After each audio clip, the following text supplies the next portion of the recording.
Hey, what's up, everyone? Tonight we're going to be talking about, well, in totality, Black Cowboys. So be right back. We'll get into it.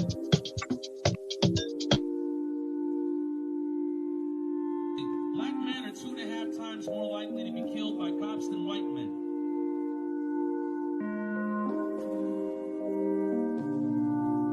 They don't want us to succeed.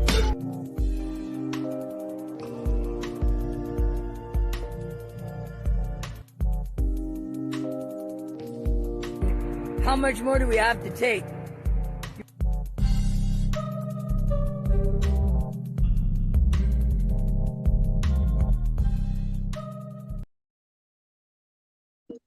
Hey, we're back. Thanks for tuning in, y'all. It's the Leon Blog. Happy to have you as usual. What y'all getting into tonight?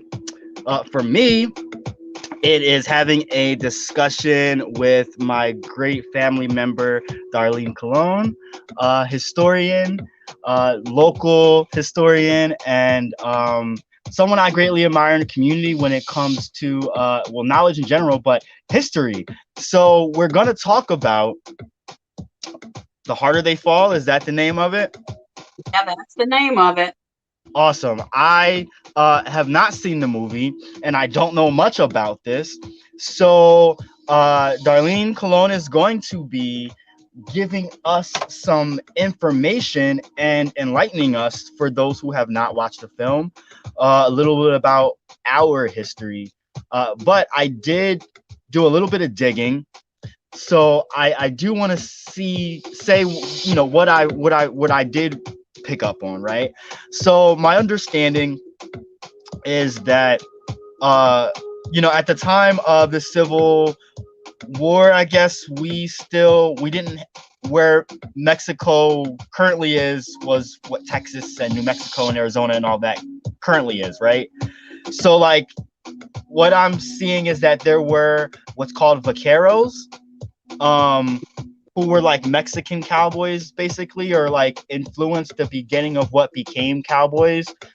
They were from like the 1500s to 1700s.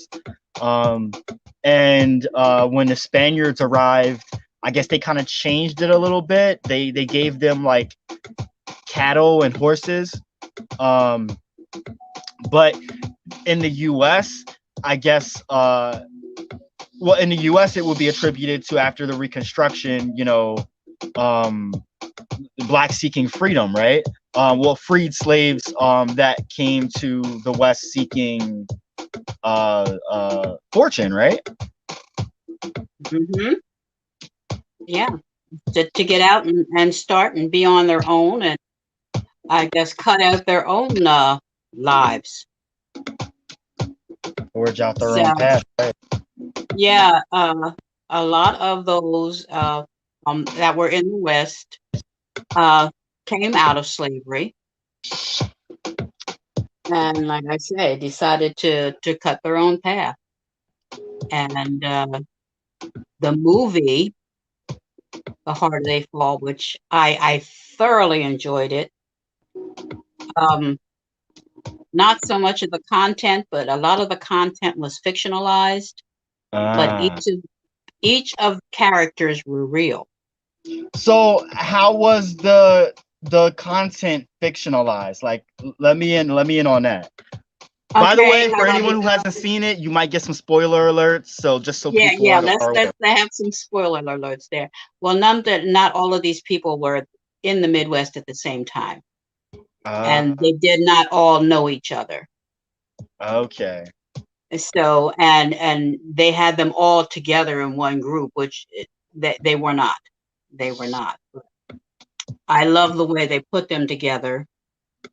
It's kind of symbolic, I would think. Yeah, their character, their personas were very much on point. But like I say, having them all there together all at one time, that was not so. So tell me a little more about these first cowboys. Like, okay, well, they had Bill Pickett. Bill Pickett was one of the first black cowboys. He wasn't born until actually after the Civil War. He was born in Texas, but he loved the horses. And I think they said he left school in 5th grade to become a rodeo hand. And he Oh, took it up from there. He started riding horses. He dealt with steers, and he was a natural. He was a natural. And like I said, he took it up. He was not so much one of the rogues that were out there. Like, he didn't run in gangs, and he didn't do shoot 'em up and Wild West. He was all about the horses and the Wild West show. So he traveled on a lot of the Wild West shows. so all the cowboys weren't, like vigilantes and all wild and crazy and shooting up everything. Some of them were like, ranchers, right? And businessmen in some kind of sense. Right. Bill Pickett, he married, he had a family, he had like 9 kids or something. And he stayed pretty much in the Midwest, in the Texas area. He was the one, if you ever watch a rodeo and they have the thing called bulldogging, that was something Bill Pickett created. And he was just excellent. And a lot of the cowboys mirrored themselves after Bill. So he was definitely one of the good guys. And sadly, his love of the horses and the rodeos is what killed him. He actually got kicked in the head by a wild bronco, and he went to a coma. And he was buried out on his ranch. Wow. So yeah. So he was quite the fella, but a well-known and very, very well liked. He hung around with like Buffalo Bill and Will Rogers and all of those guys performing. Who's Buffalo Bill? Because I hear that name all the time. As one of those Wild West guys. He was white, and he had the rodeo show that traveled around, and Bill Pickett was with him for a while. It was a Wild West show. So were these black cowboys just as notable and worthy and worship in a sense, or revered just as much as the white counterparts? Were they able to mix and mingle and that kind of thing? Oh no.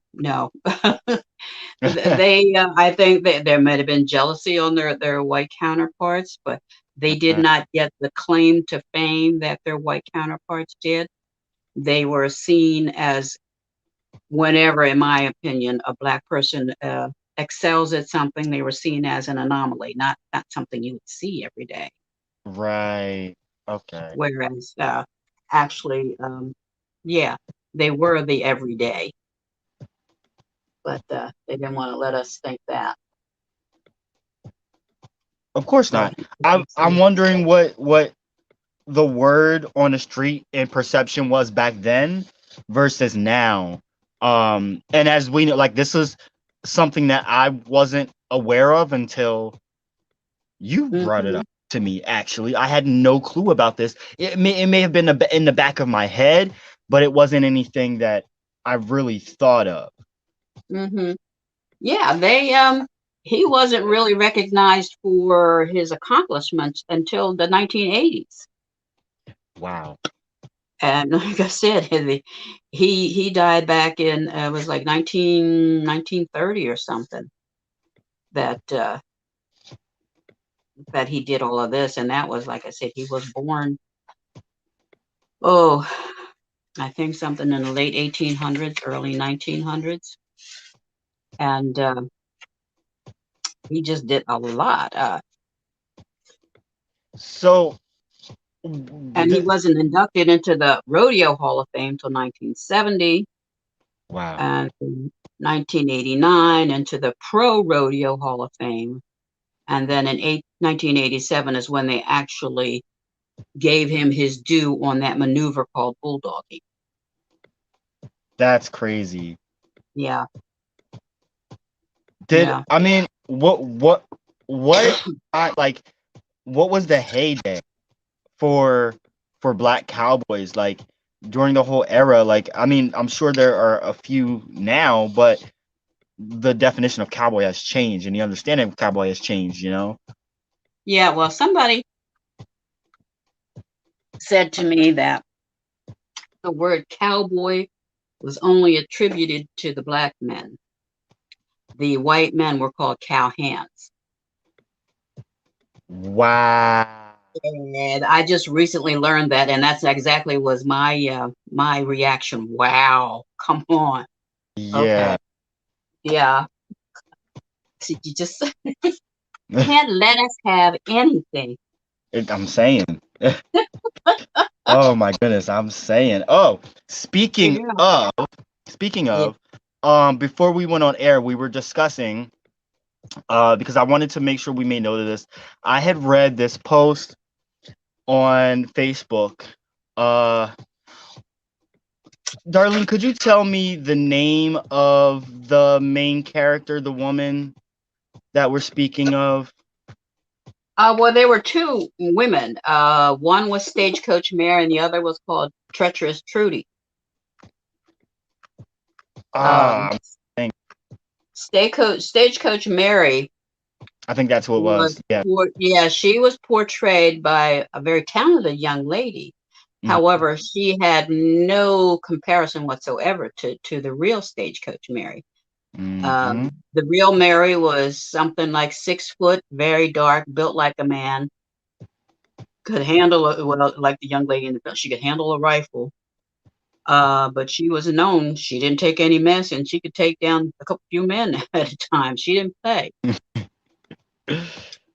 See, now, Uh, but you bring up something because talent is talent, hmm and that's one thing. But what I don't like, and this, I'm not pointing at black directors, but it's a bigger problem in Hollywood that is hmm essentially conquer and divide between our own people. We can go back to Willie Lynch if we want to go Right. there, but that's essentially what I see it as, because though I think that biracial people need to have visibility, be seen, heard, get their due respect by all means, they, hmm and I hate, like, I shouldn't say that they shouldn't have those roles because, again, it's about talent. It's about Right. talent.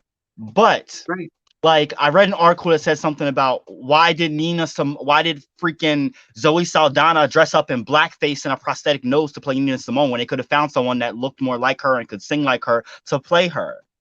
You Oh, know, exactly. so yeah. So why is it that we have a skinny, very perceivable, attractive biracial woman Mhm. playing someone who was dark, fat, and tall? Yeah. Why Yeah. not And give more makes manly. Yeah. right? Why not have someone play the part who is more authentic to it? And again, I'm not sitting here to pick bones at stuff because you know a lot of people do.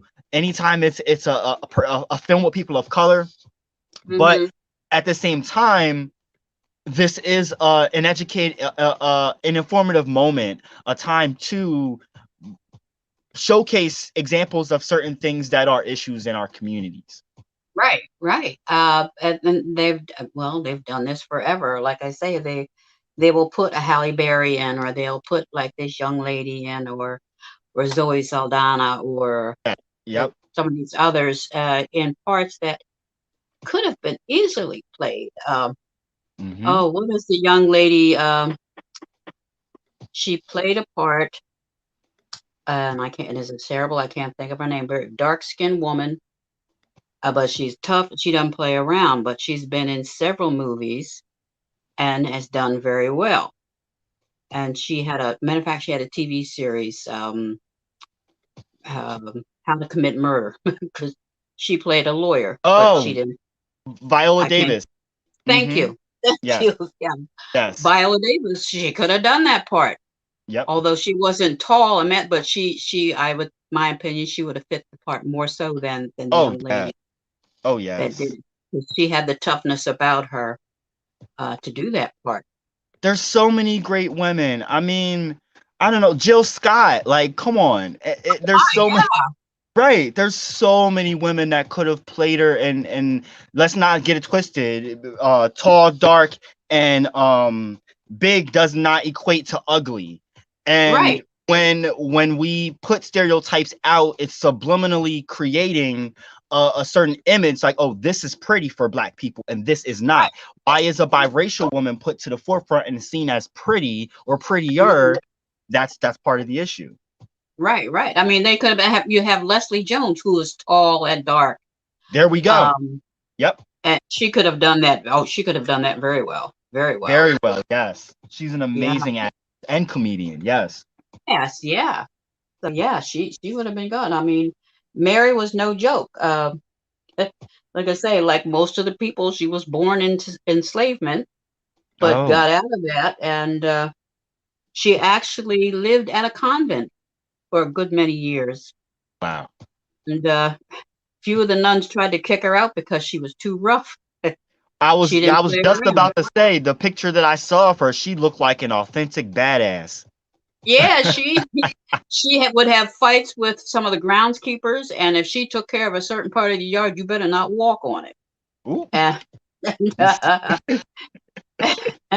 but she was in tight with the Mother Superior, so she kept her around. And then when Mary finally left and got some odd jobs, like I said, she ran the stagecoach. She was the only second woman, but the only African American. She Oh, had 2 4-year contracts, and they said she made it through regardless of the snow, the wind, the rain, what the weather was. She was there and she was on time.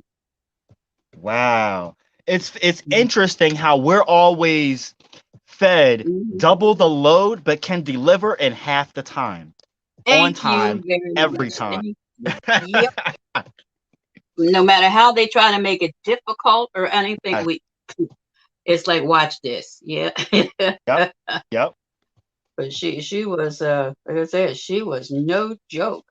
She stayed with it, and she grew to be very much beloved. I mean, she lived well into her 70s, and the townspeople, they said the townspeople very much adored her and respected her. Um, they said there was one place in Montana where she was staying, and they passed a law that women weren't allowed in the bars except for Mary. Uh, wow. Mary got the exemption. Wow, she was a boss. Okay. Yeah, she was 71 when she retired from driving that stagecoach. Oh, so she lived to old age as well. Wow. Yeah. Um, yeah, When was it that she passed? she passed something in the 1912, 1915. So another 10 years passed when she retired. So she was in her about 80s. That's beautiful. Yeah. Like I said, she was quite the lady. I admired her. When I first heard about her, I was like, ooh, Yeah. she I wouldn't want to talk with her. Yeah, I would not want to go toe to toe with her or even step bump into her or nothing. Right. Because they said what they said she had the temperament of a grizzly bear and was not one to walk away from a fight. Wow. And they said she dropped man and man. Those are some words right there. Yeah, yeah. So while I applaud the young lady, because she did do a good job in the movie. She came across rough, and she had some give spoiler alert. She had a fight scene with treacherous Trudy, and then those two ladies, they got down. Really? I mean, they fought. I Treacherous read Trudy, something. Well, I guess there's a lot of really nice brawl scenes yeah, with folks really fighting, like really good scenes. yeah, I'm excited yeah, to see. yeah. Treacherous Trudy, there's not a lot about her. So my understanding is that Regina King had to kind of build on her, although Uh, she was known to be a pickpocket and a thief and all that in California, and then she just kind of disappeared.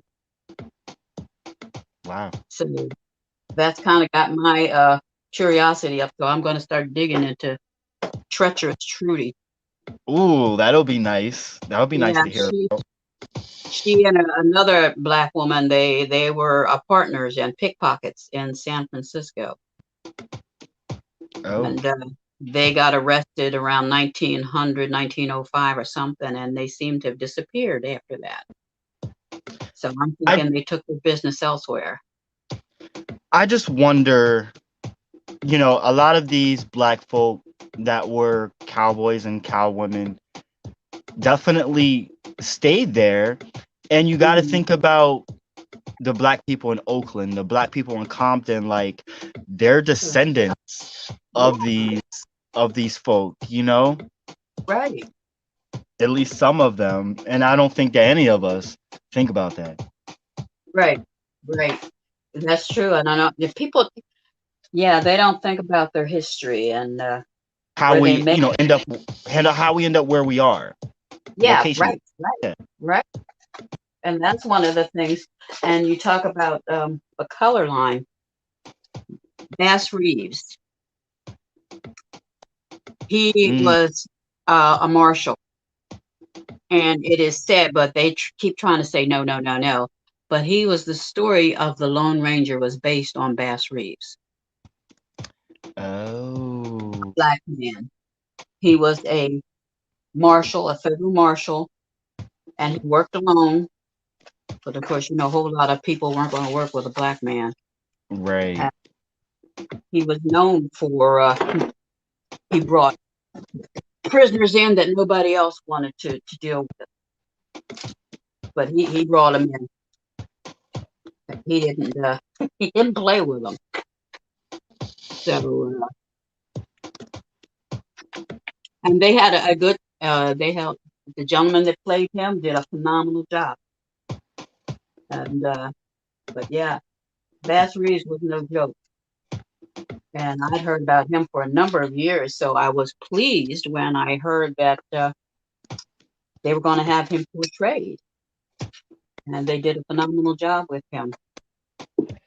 Yeah, he has a very distinct.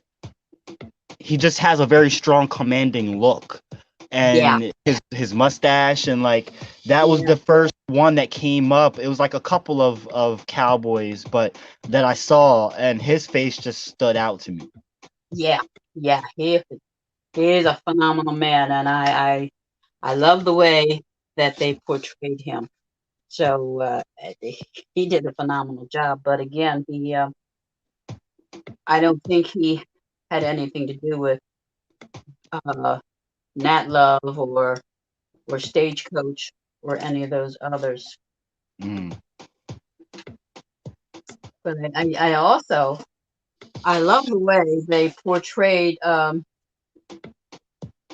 one young lady because she looked very much like a little guy, but she was the doorman at the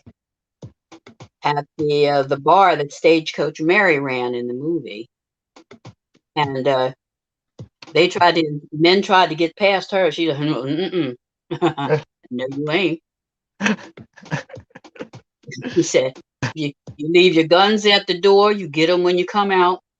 And they're like, "Oh yeah, right. Yeah, you're gonna stop me." And she had her gun pointed right at their privates. She said, "You, you can walk in with without these, or you can walk in without them." So that's that.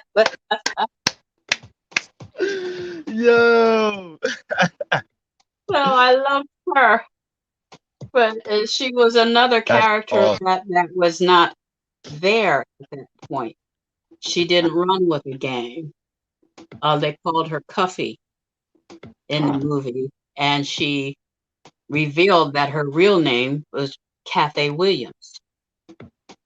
Hmm. And the real Cathy Williams served undercover as a Buffalo soldier for 2 years. Yes, here we go. Here we go. Because we was going to get into this discussion anyway. Yeah, yeah. She served for 2 years as a soldier. She went in as William Cathy and hid her identity for 2 years. And that just led to show the amount of medical care that the soldiers got, because she came down with smallpox and had to stay in the infirmary for like a month. And you would think in that month's time someone would notice that she was a woman, but they didn't. But she pulled it off, and she said, "I did so because when she was enslaved, she was an outside slave. She was plowing the fields, she was cutting the wood, she was hauling the water. So she said that's how I got away with it, because she said I wasn't taught how to be a lady, because I see. there were a lot of white women that tried to go in and go in as men undercover, but she says they were raised to be ladies, and they would give themselves away at some point. She says sometimes that pinky would go up when they were drinking their coffee or whatever. See,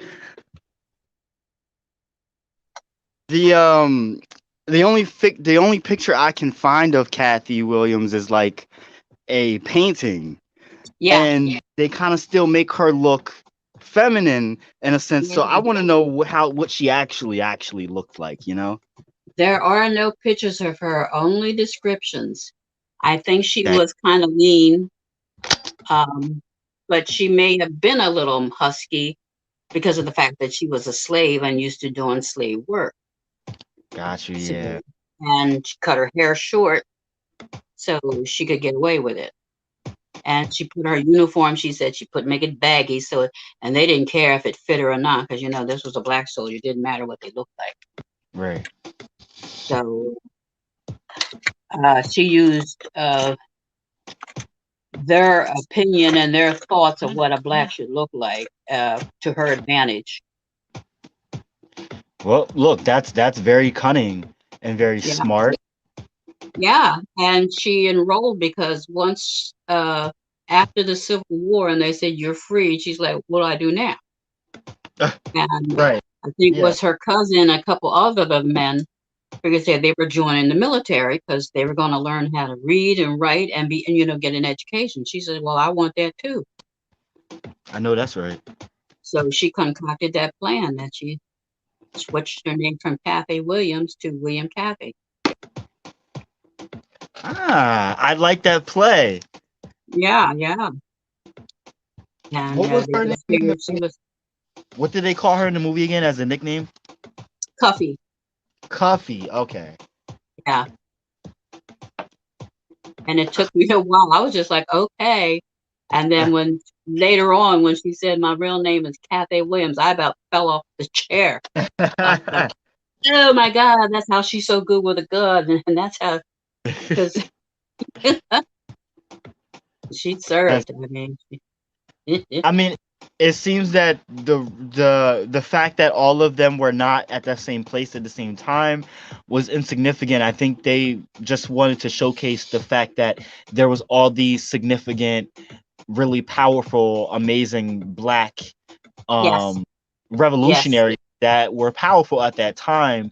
Yet that was not accurate, but they could still do separate ones of each one of them, but to throw them all in one, I think is special in its own. Oh, it just made the movie all the more. It was just phenomenal. I was on the edge of my chair the whole time because it was like, oh my God, that's so and so. Oh my God, yeah, yeah. I was looking especially at the one they called Cherokee Bill, because he was born of his father was a Buffalo Soldier, and his mother was a mixed Indian. She was mixed with Indian, black, and white. But so he was brought up as an Indian. Gotcha.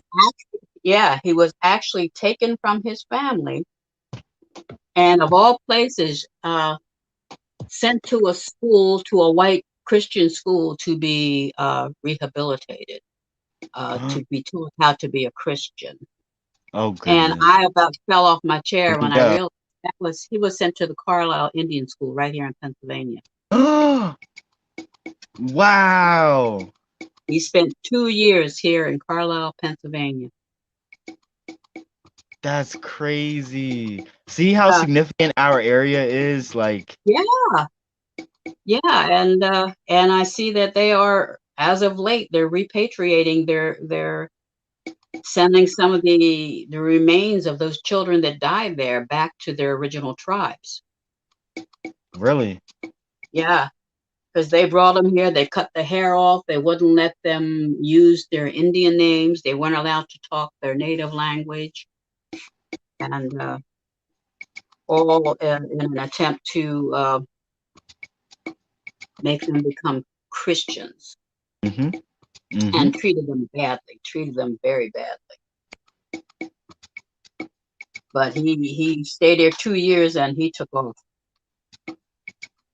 And he was actually shown to be quite nicer in the movie than he really was, because he was Really? a terror.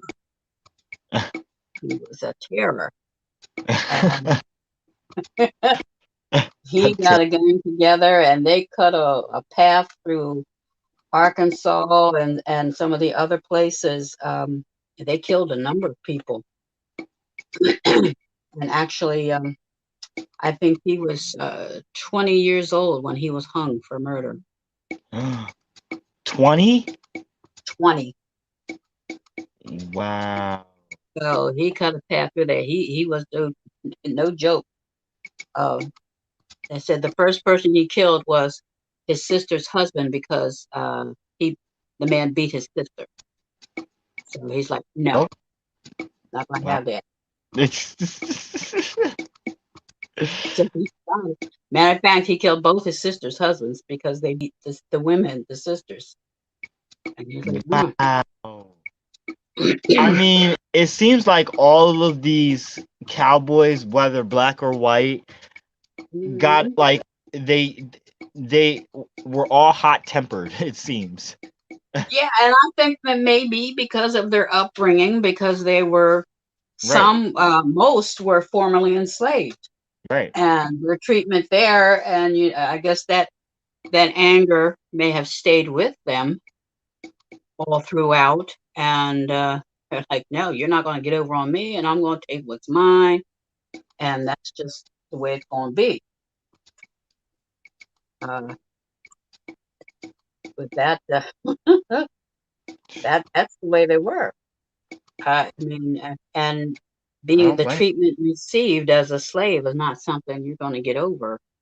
No, of course. Yeah, right, right. Uh, and I think the worst of the group was the main character, Rufus Buck, which was Idris Elba. Ah, He was he did have a gang, a Rufus Buck gang, but it was a multiracial gang. They were either Indian, black, or mixed of black and Indian. okay. And they began, like I said, they started out by killing a U.S. Marshal, and they too cut a path through the West, mostly out in Oklahoma, but they stayed out there, and they were something else. But they were terrible. They did a lot of killing and raping and all kinds of stuff. Wow. Wow. And they were eventually caught and hanged as Okay. young men, all in their early 20s. Wow. Yeah. So again, some of these guys were dead before they was met up with the other ones. They had gotten hung or killed. That's just insane. Yeah, yeah. He and the other, there were two others. The one called Nat Love, he was one of the main characters. He was a cowboy, once again, formerly enslaved. He was actually born in Tennessee, but after slavery, made his way out to the Midwest. and that's where he started his legacy. They called him, although his name was Nat Love, he somehow earned the nickname of Deadwood Dick. What? They said Oh, good. he drove a herd of cattle almost by himself to a place called Deadwood in the Dakota territories. Mm. He was like, oh, okay. And then after he got that, he entered a rodeo, and he won almost every category in the rodeo. Uh,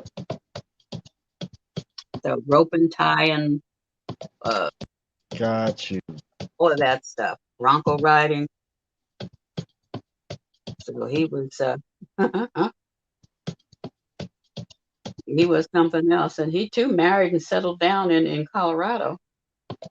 Oh, so like not all of them were hanged and killed. Like he had a happy ending.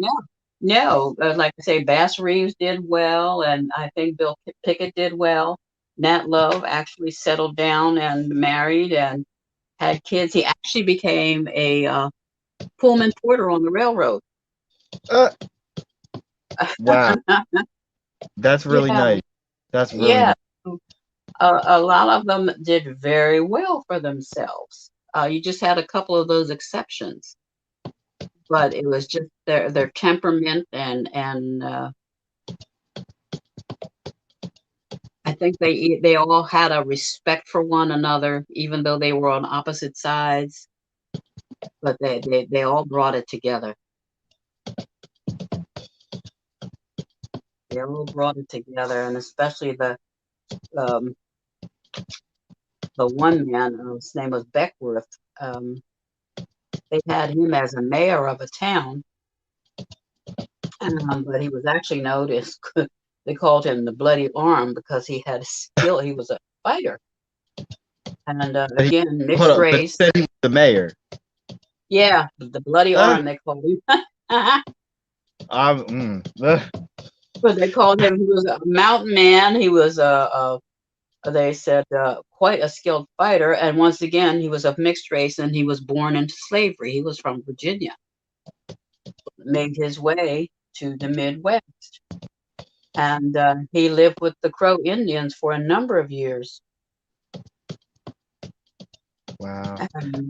And actually, they had such respect for him. That's where he's buried, on a Crow Indian settlement. Where is that? That is out in Wyoming. Okay. Yeah. It's just crazy how many I'm more inclined to think that at that time under so much happening, not that there's not enough happening today, but a different level of dire circumstances that really forced people of all different colors, excluding white, but like all the other black and brown people to mix and mingle in some way. Right. Like they say, yeah, he went out and lived with the natives. And they said at one point in history that was the way to ensure dominance over the natives as well as the blacks, and that was to turn them against each other. It wasn't just the blacks against the blacks, like you say, the light against the dark, and the men against the women, the young against the old, but it was turn them against the natives too. So they had natives become slave hunters, and you had the Buffalo Soldiers become Indian hunters. So to keep them at odds, because if they joined forces, they were in trouble. Right. Wow. Yeah. A delicate set of circumstances. Right. So that these people, like I said, they were in there too. I definitely have to see this movie. Now getting more understanding and context behind it.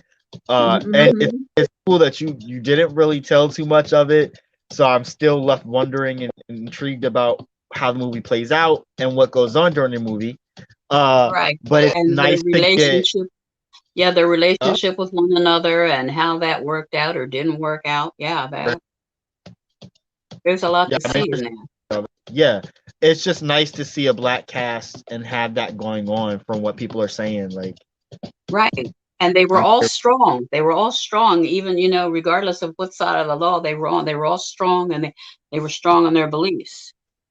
And like, if you see one of the trailers where you have Regina King, now she was Treacherous Trudy, where she stopped her horse in front of a train and made the train stop.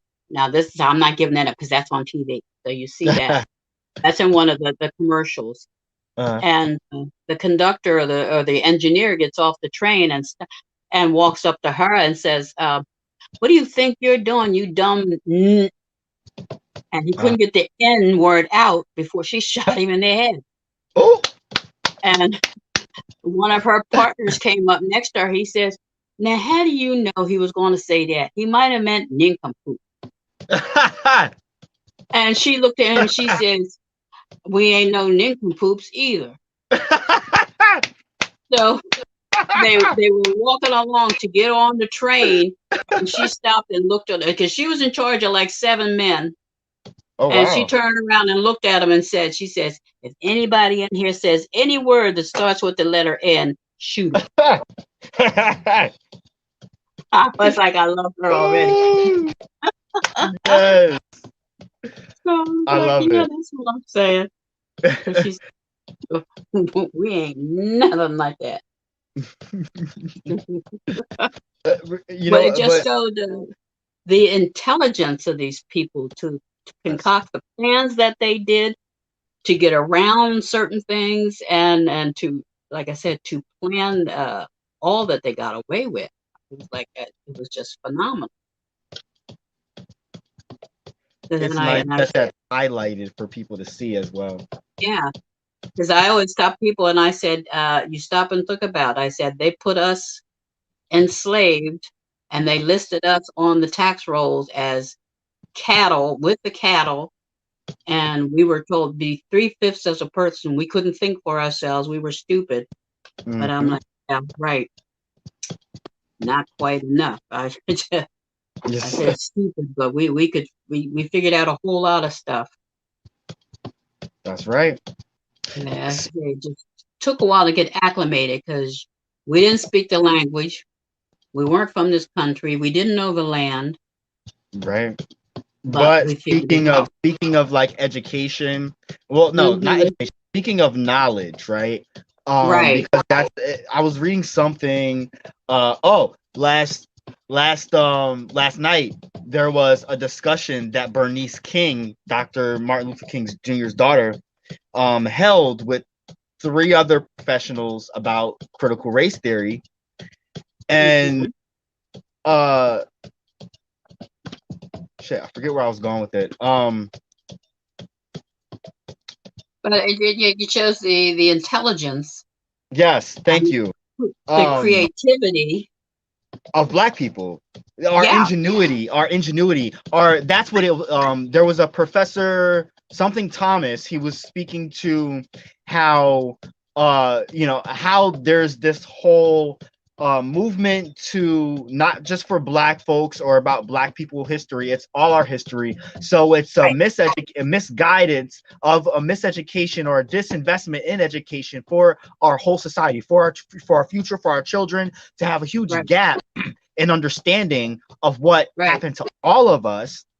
It's an indoctrination, and it's sad because the fact that we as Black folk have always based our wealth, our banking on our knowledge, our hunger for knowledge. That was the basis of how we have grown, and that's what kept us going, was that hunger for knowledge. We couldn't read a book. We found a fucking way. Excuse my language, but you know what I mean? Well, that's it. And that's why the slave owners realized you can't let them be educated, because once we educate them, you're done. Because if you see in Africa, we built monuments and what the systems that were built there that you can go back and see today. Talk about it. And I'm like, okay. And then I was reading, like you say, the frontier expansion. When they started going west, they built towns, they established charities, they created schools, developed churches. Yeah. They were righted, they were investors, they were trailblazers. I mean, they did all of that. And nobody wants to give us credit for that. Ever. But you can say, yeah, as you say, you give us the equal chance that you have, and I think the fear was that we would surpass them. Mm-hmm. And as some of the things that I see on Facebook, for instance, some of these young Black men becoming surgeons. Yeah, you don't hear anything about that. Right. Some of these young children who are like 12 and 14-year-old, but they're in grad school. Mm-hmm. Yes, and we're seeing more and more of it all the time now. Right. And I'm like, go get yours. Like I said, and that's what they're so afraid of. Yeah. And I'm like, yeah, it is not just you give us a chance. I think informing our children of the battles that we fought, and yes, our history is disgusting and traumatic and horrible, but it's also what makes America America, and to not acknowledge that you're taking the grounding from underneath our children, and it's clear that it's deliberate. We know that it's deliberate. Yeah. But we have to do more than we ever have to hold on to that. So like the discussion that Dr. Bernice King held, it was so much information packed into that, and it was so necessary to have that conversation. And I know we went off a tangent a little bit, but I like to bring things full circle because we were talking about the harder they fall, and it's interesting that this came out. It's a gem. It's rare to have something like this. Whether it portrayed history correct or not is irrelevant. The fact that history with these folks are highlighted is the point that is made. And history in general, like we said, needs to be taught. It needs to be guided, and we need to make sure that we're continuing to guide that. That's why I appreciate you, Darlene, for coming onto the show like every couple weeks. We're going to continue this going forward and just give little tidbits of stuff, opinions, because I know you have a wealth of knowledge, and I really appreciate you for sharing with me. I want to be able to carry that torch and inspire. It's important for us to continue to aspire others to take a hold of that knowledge, grab it by the horns, and ride that mother, because we need to till the wheels fall off, right? Well, that's what I want to inspire people to look into don't be afraid of the past, because there's a wealth of information there. And like I said, those stumbling blocks we turned into stepping stones, and those obstacles we turned into opportunity. They couldn't keep us down, and I want the young people to see that. Yeah, slavery was a god awful thing, but look where we came from. We went through it, we did it, and that strength is in you. So you need to keep on. Don't stop. Go out there and take what's yours. That's right. Yeah, that is right. Yeah.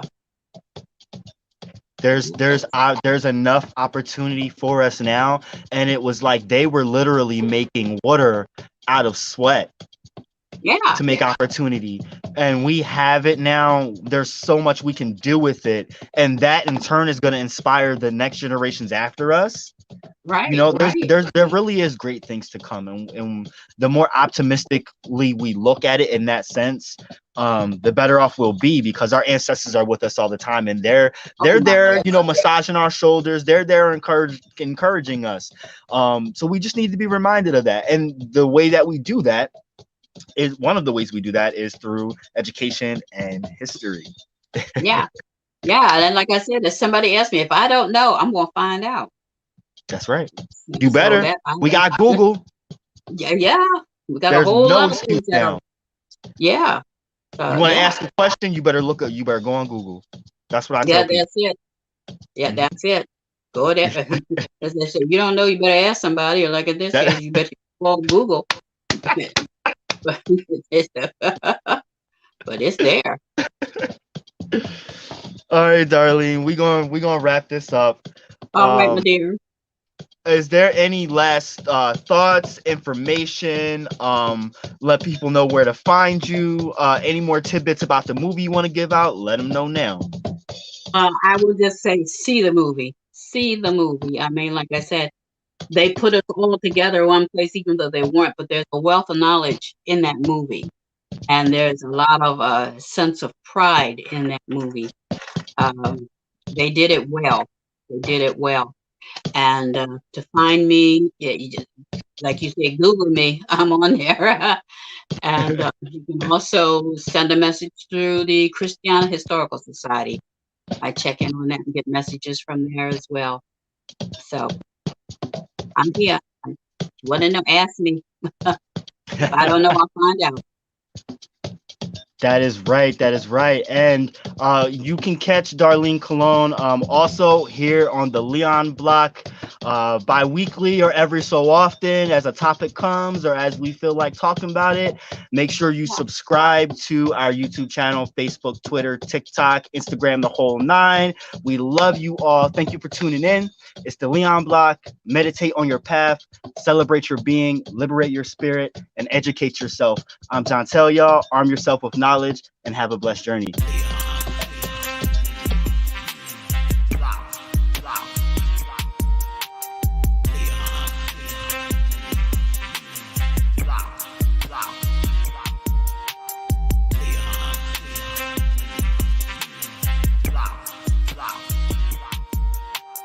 Leon, Leon, Leon, Leon, Leon, Leon, Leon.